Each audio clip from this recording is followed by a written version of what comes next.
So we finally have a working air compressor again. Too many short trips to the store for one thing. All the wiring is done. I don't have a cover for it, so that's just how it sits. I'm going to tuck it up against the wall like that. That's why these are here. And that's why you can see the gauge right there. It does. I've been looking for leaks. I haven't really found any. This copper pipe looks unnecessary, but it serves two functions. On the old air compressor tank, this top plate was longer, so it went further out that way and that way, which meant these two components right here sat further apart, so you could get away with just doing a 90 from the compressor down straight into the cooler into the tank. But because these sit closer, it was very difficult for me to I tried just doing a straight 90 and it wouldn't seal and the tube kinked. And then the next one I tried to go out just a little bit and wrap around, but again the tube kinked because my bend was too tight. So all I did, well, you can see what I did. We go out, we loop around a little bit, and we come back.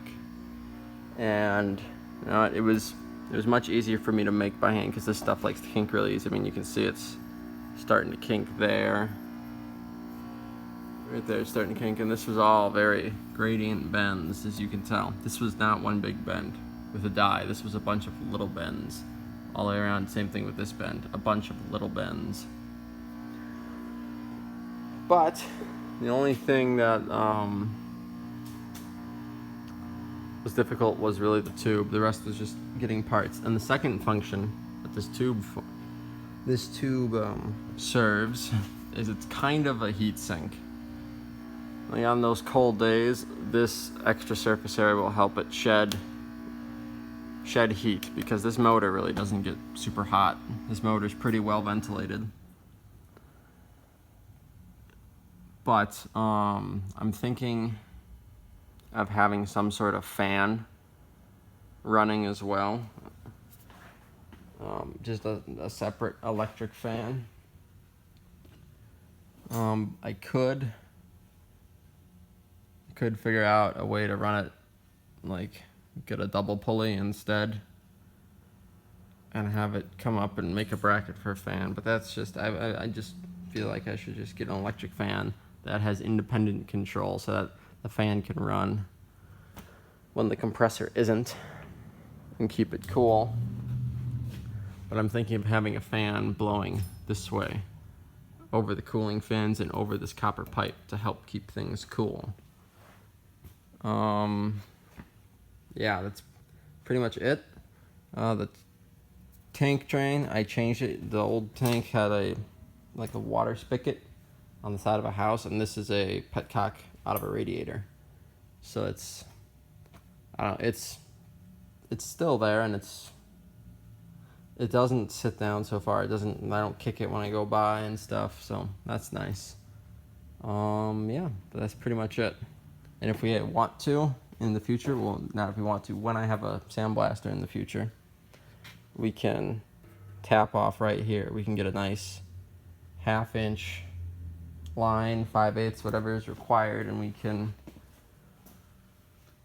run it straight off the tank, because everything else is, this is quarter pipe right here, and this goes to 3/8 couplers, and then this pipe, it's a 3/8 line, but it's got quarter pipe adapters, and it wasn't really worth it for me to size up everything to 3/8 to match the tube because the bung in the tank is quarter. So for air tools and air chucks, filling tires, 3/8 line with 1/4 inch ends is fine.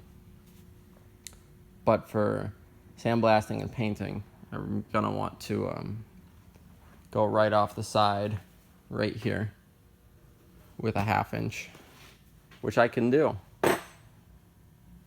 And the belt. The belt was another pain in the butt. I went through a couple, but I had to just buy a belt and cut it and measure it and figure out what I had to go. So this thing takes a 40-inch belt. And what I had were automotive belts, but I managed to actually go and find a general purpose V-belt. And it did rub a little bit. As you can see, what happened was this motor was, I only had 2 bolts tightened just to test it, and the motor slipped and it spun and it slipped on the belt, and it was starting to slip gradually and gradually. This was slowing down, this was not. So it slipped and it wore the belt a little bit, but it's an $8-9 belt, and now I know exactly what I need. And this pulley, the box did say it took type A. It did take type A and B V-belts. So it can take a 5/8, but it is just as happy with a 1/2 inch like this one. So yeah, that's another project done. We're gonna leave it on the pallet, and I think we're gonna stick it back there where the tires are. We'll move the tires over there.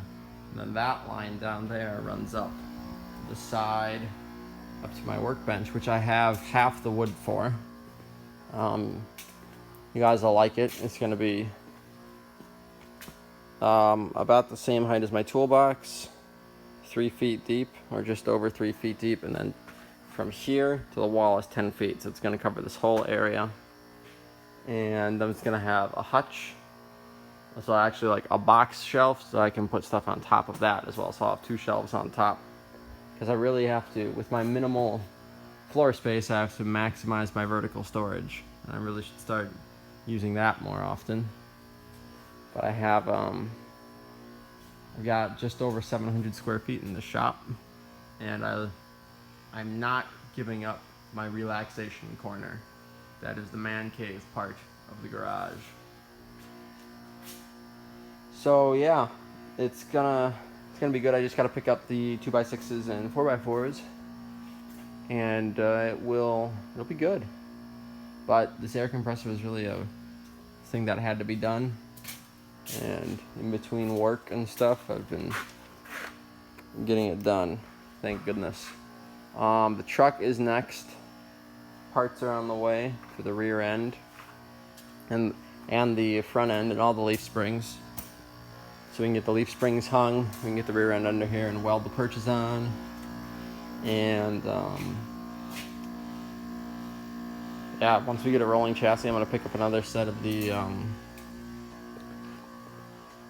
those wheel dollies that I have on the Mustang. You can get them from Harbor Freight. They're like $50 for a pair, but you get a coupon, which makes them $40 a pair. So really worth it. They are cheap, but they're not bad. You just have to make sure you spray WD-40 on the axles, otherwise the wheels will not roll. I learned that the hard way. And from taking 2 people to push it to me pushing it by myself with a little WD-40.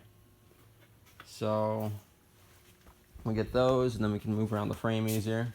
And these are rated for 1,500 pounds. I believe these are the big ones. Yeah, they are 1,500 pounds. So that means I'd be able to put pretty much anything I own on it. Because I don't own anything that's over 6,000 pounds, I don't think. I don't think even this truck, when I'm done, if it was a diesel, it might be around 6,000 pounds. But I know my F100 is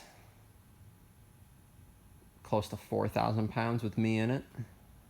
Granted, we're gonna have 4-wheel drive and much bigger rear end, but the tranny and the engine is all staying, and the body is identical, and there's no holes punched out of this frame, so it could weigh a bit more. I'm also gonna have to figure out what I want to do with that old 80 frame when I'm done with it. I don't know if I'm gonna sell it as a rolling chassis for someone with the Ford 9-inch and the twin I-beam suspension. I don't know if I'll do that. I don't know if I'll take the 9-inch and keep it, because I plan on, when I do that 302, I'd like to have a 9-inch to go with it. So I might keep the 9-inch and we'll stick it in like a Falcon wagon someday. But if I part it out, then it's going to be harder to sell. That's just a frame probably. But that frame isn't super desirable anyways. Because the 80 to 82 Fords are not super restored trucks. Like, they're the last classic Fords people consider, but they're not like the early 70s, 60s, or 40s. So it's like, plus it's the frame's weaker. So unless you're doing like an all original restoration for 1980 F100, it's not really gonna be desirable for anybody. So I think the frame is probably just gonna get scrapped, which is sad because it's a good straight frame. It'd be good for like a muscle truck, except for the fact that it's a long wheelbase. That's the only thing that would make it not good for a muscle truck. But I mean, it's just, the frames are straight and they're solid. It's just, they get a little rusty and you put a little too much weight in the back and they crumple. And it's not something I'm interested in having. So for not hauling for a show truck, it would be perfect. For a muscle truck, it would be sort of ideal, but not really. But for a practical truck, it'd be worthless, which is, again, why I'm getting rid of it. So, just have to figure out what I'm going to do with that.